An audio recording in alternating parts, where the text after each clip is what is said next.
Oke, halo semuanya. Aku lanjut lagi bahas soal KSNK Ekonomi 2021. Sekarang nomor 34 sampai nomor 41. Nomor 34 dulu. Landasan konstitusional Badan Usaha Milik Negara atau BUMN Indonesia adalah titik-titik. Nah, jadi kalau dasar dari BUMN itu adalah tujuannya kan untuk memegang produksi dari barang dan jasa atau sumber daya yang mencakup hajat hidup orang banyak. Nah, itu dasarnya ada di UUD 1945 pasal 33 ayat yang ketiga gitu. Ini kayak ini sih, kayak udah harus hafal gitu. BUMN itu pasal 33 ayat 3 ayat 3. Ini nomor 34 tuh yang ini. Terus nomor 35, di antara kelima lembaga yang tercantum di bawah ini bukan termasuk BUMN negara. BUMN ialah titik-titik. Nah, jadi ini ada sedikit kunci yang salah di soal KSNK-nya itu. Di kuncinya itu dia bilang Bulog, padahal yang bukan itu adalah si Inhutani gitu. Kalau Bulog itu kan bagian dari Perum, jadi dia masih masuk BUMN. Karena BUMN kan ada yang Perum dan Persero kan, kayak video sebelumnya aku bahas.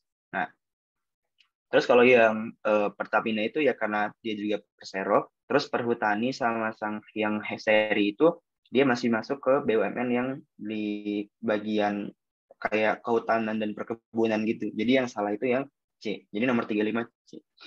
Terus nomor 36 di antara empat contoh di bawah ini yang termasuk sebagai barang publik adalah, nah ini juga ada sedikit kerancuan karena kalau misalkan kita ngacu ke barang publik orang awam itu kita bakal bahas semuanya karena ya barang publik itu orang kira barang yang diproduksi untuk publik dan dipakai untuk publik kan. Padahal kan kalau di ekonomi karena kita KSNK ekonomi, barang publik itu apa sih? Barang yang non excludable dan juga barang non rivalry gitu. Artinya adalah kalau kita pengen konsumsi barang itu atau pakai barang itu, kita nggak perlu bayar, itu non excludable. Kalau non rivalry, kalau kita pengen pakai barang itu, maka orang lain juga bisa pakai secara bersamaan. Nah, jalan raya itu masuk masuk barang publik ya, karena non excludable, kita nggak perlu bayar untuk pakai ya. Bayar itu maksudnya bayar secara langsung. Terus non rivalry karena kalau kita pakai jalan raya, orang lain juga masih bisa pakai kan. Makanya dia juga benar. Nah, kalau jalan tol itu udah bukan barang publik karena kalau kita pakai jalan tol kita perlu bayar, berarti dia excludable barangnya gitu. Dia bukan barang tol. Terus taman kota, kalau ngelihat mayoritas taman kota itu kan masih gratis kan untuk pakainya gitu. Untuk makainya berarti dia masih masuk ke barang publik non excludable. Dan kalau kita pakai atau di sana orangnya juga masih bisa di sana kan untuk nikmatin fasilitasnya, maka barang publik juga taman kota. Nah, kalau Taman Marga Satwa ini, kalau misalkan kita ngelihat kasus di Indonesia, Marga Satwa itu kan kalau kita pengen masuk sana kan perlu bayar gitu kan, kayak tiket masuk gitu. Nah, berarti kalau pengen masuk sana bayar, berarti dia barangnya non excludable, tapi dia masih barangnya excludable tapi non rivalry karena kalau kita pakai atau di sana untuk nikmatin alam atau sebagainya, orang lain juga masih bisa nikmatinnya. Makanya dia juga masih belum dikategorikan sebagai barang publik. Gitu. Tapi kalau dikunci semuanya benar gitu. Padahal yang kalau dari sisi ekonomi yang barang publik itu adalah yang 1 dan 3. Jawabannya yang B gitu. Memang kalau di KSNK kayak gitu ya, memang masih agak rancu. Jadi ya kalian harus hati-hati. Nah, nomor 37, pendapatan nasional sering dilambangkan dengan huruf Y akan meningkat apabila unsur pembentukannya naik atau bertambah, yaitu jika terdapat kenaikan titik-titik. Oke, dia ini berarti ngebahas tentang ini sebenarnya, membahas tentang perhitungan pendapatan nasional dengan metode pengeluaran. Kan rumusnya Y sama dengan C plus I plus G plus X min M. Nah, berarti kalau misalkan Y ini berubah, Y itu bakal berubah kalau misalkan ada perubahan di salah satu, entah itu C, I, G, atau X, atau M, gitu. Nah, I itu kan yang nomor satu dulu deh, investasi oleh perusahaan-perusahaan. Nah, itu masih masuk ke bagian I kan, atau investment, berarti dia masih masuk. Eh, Terus dia juga ngomongin peningkatan atau pertambahan. Nah, berarti kita lihat aja huruf atau variabel di sini itu dia itu negatif atau positif. Kalau positif berarti dia bakal ningkat. Kalau dia ningkat, y-nya bakal ningkat. Kalau misalkan dia negatif, kalau variabelnya ningkat, maka y-nya bakal turun. Nah, berarti kalau misalkan kalau M itu ningkat, M itu impor. Kalau impor itu ningkat, maka y-nya bakal turun. Gitu. Kalau variabel yang lain searah. Berarti investasi kan benar karena dia masih masuk masih masuk investment. Terus yang dua, penerimaan pajak bagi pemerintah. Nah, penerimaan pajak ini tuh dia itu sifatnya implisit atau nggak kelihatan di Y sama dengan C plus G min M plus X min M, sorry. Karena unsurnya itu ada di dalam C. Gitu. Jadi unsur di dalam C itu gini, C sama dengan A plus B dalam kurung Y min T. Nah, T ini pajaknya. Kalau T itu pajak, terus dia negatif, berarti nanti dia efeknya sama kayak impor. Berarti kalau misalkan T-nya meningkat, maka Y-nya bakal turun. Berarti dia bukan penyebab peningkatan. Terus nomor 3, penerimaan devisa ekspor. Maksudnya itu ekspornya, X-nya. Nah, ini benar kan? Karena kalau ekspor meningkat, Y-nya atau pendapatan nasional bakal meningkat. Nah, impor tadi kan udah dibahas. Dia kebalikan kan. Kalau impor meningkat, Y-nya bakal turun. Jadi salah. Jadi jawaban yang benar adalah 1 dan 3. Jawabannya itu yang B. Gitu. Terus nomor 38, badan atau lembaga di Indonesia yang berurusan dengan ihwal penerbitan uang dan percetakan uang adalah, udah kalau kayak gini gampang, kalian cari aja yang pilihan Bank Indonesia dan Perum Peruri. Gitu. Perum Peruri ini yang nyetak, terus kalau Bank Sentral ini yang punya otoritas untuk nentuin jumlah pencetakan itu berapa. Jadi jawaban yang benar itu 1 dan 3. Aduh maaf ini berisik. Terus nomor 39, usaha Laundry Ani membeli mesin pengering dengan nilai 12 juta pada tanggal 10 Januari. Pembayaran dilakukan secara bertahap pada setiap tanggal 10 pada bulan Januari, Februari, dan Maret. Terus mesin pengering tersebut diterima tanggal 12 Januari dan digunakan pada tanggal tersebut. Jika perusahaan menggunakan basis gas, maka penerimaan dilakukan dengan mendebit mesin senilai titik-titik. Oke, jadi di akuntansi itu ada 2 basis atau 2 dasar di asumsinya. Yang pertama itu basis akrual dan basis kas. Nah, bedanya apa? Kalau di basis akrual, kalau misalkan udah nerima atau nikmatin beban ataupun udah ngelakuin kewajiban kewajiban jasanya, tapi dia belum nerima duit, dia udah bisa dicatat. Tapi kalau kas, ya namanya kas kan, berarti kalau misal dia transaksi itu dicatat kalau misalkan udah ada hubungannya dengan uang masuk dan uang keluar gitu. Berarti kan dia bakal nerima uang itu di setiap tanggal 10 pada bulan Januari, Februari, dan Maret. Berarti bakal dicatat mesinnya itu setiap tanggal 10 itu. Gitu. Berarti kalau misalkan dibagi itu ada 10 Januari, 10 Februari, dan 10 Maret. Nah, besarannya berapa? Besarannya kan dia 12 juta nih. Kalau soal kayak gini tuh asumsiin gampang aja. Dibagi jadi 3. Gitu. Bayarnya 10 Januari, 10 Februari, 10 Maret. Berarti 12 juta dibagi 3 itu 4 juta. Berarti di setiap tanggal 10 Januari, Februari, dan Maret, dia bakal keluar nerima bayar duitnya sebesar 4 juta kan karena dia beli mesin.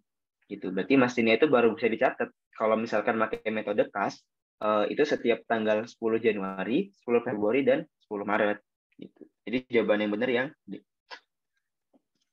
Terus nomor 40. Nah, nomor 40 sama nomor 41 itu sama soalnya. Iya sama, cuman beda pertanyaannya. Jadi enggak sih agak agak enggak agak beda. Agak beda ding soalnya. Terus yang 40 dulu, usaha laundry Ani memiliki perlengkapan berupa plastik untuk membungkus hasil cucian pada buku besar awal periode senilai 50 ribu. Berarti soal ini berhubungan dengan perlengkapan. Nah, terus oh ya, kalau baca soal panjang kayak gini, kalian jangan baca soal dari awal, tapi baca dulu dari soal pertanyaannya. Nilai yang akan disajikan pada laporan keuangan tersebut adalah gitu. Berarti dia itu pengen nanya nilai perlengkapan di laporan keuangan itu berapa. Berarti dia itu pengen nanya hasil akhir atau saldo akhir dari perlengkapannya.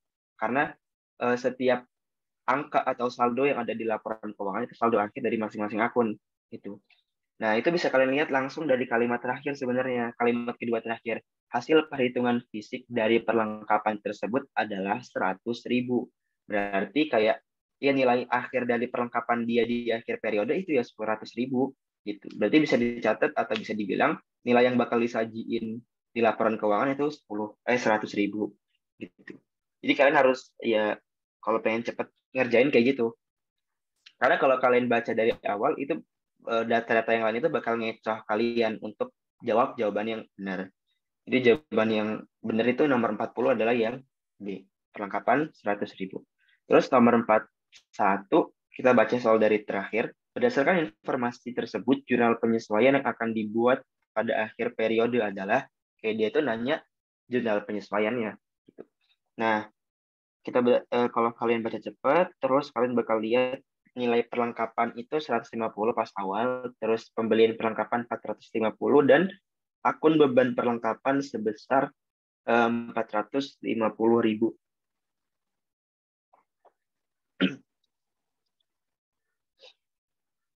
Nah, tapi ini dia nggak dikasih tahu. Oh, dia dikasih tahu kalau di saldo awalnya itu buku besarnya dia nyatetnya pakai perlengkapan, karena berarti di jurnal umumnya dia nyatetnya pakai perlengkapan pada kas atau pada utang.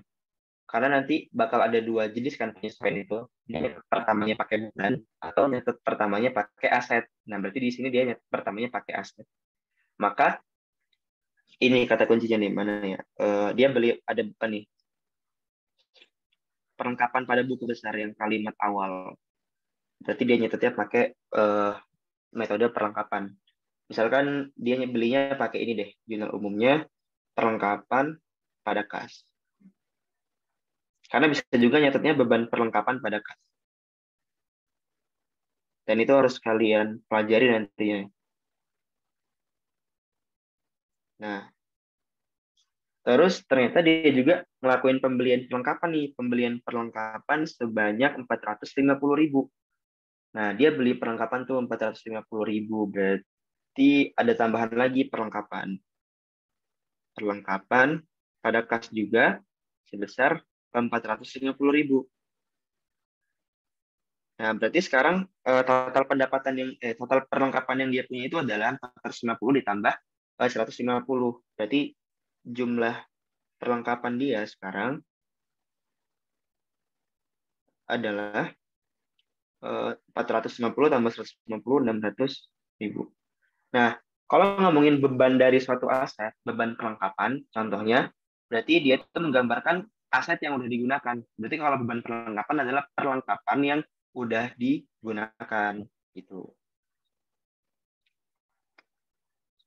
Nah, terus saldo akhir dari eh, apa perlengkapannya itu adalah 100.000. Nah, berarti yang saldo yang dia bilang dan akun beban perlengkapan memiliki saldo 450.000 itu pengecoh gitu. Jadi kalian fokusnya ke yang saldo akhir akun perlengkapan adalah 100.000. Berarti dari jumlah perlengkapan dia yang 600.000 itu, dia itu udah sekarang itu sisanya tinggal 100.000. Berarti udah digunain berapa? Yang digunain itu 600 dikurang 100.000, berarti 500.000. Nah, 500.000 ini bisa dibilang juga sebagai beban perlengkapan gitu. Jadi tambahan.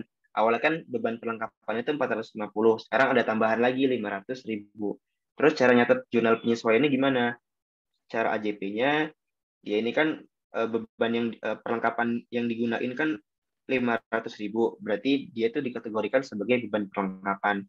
Di jurnalnya beban perlengkapan ada sebesar 500.000. Terus kreditnya apa? Kreditnya kan karena dia digunain, berarti kan awalnya kan saldo perlengkapannya 600.000, sekarang di akhirnya tinggal 100.000.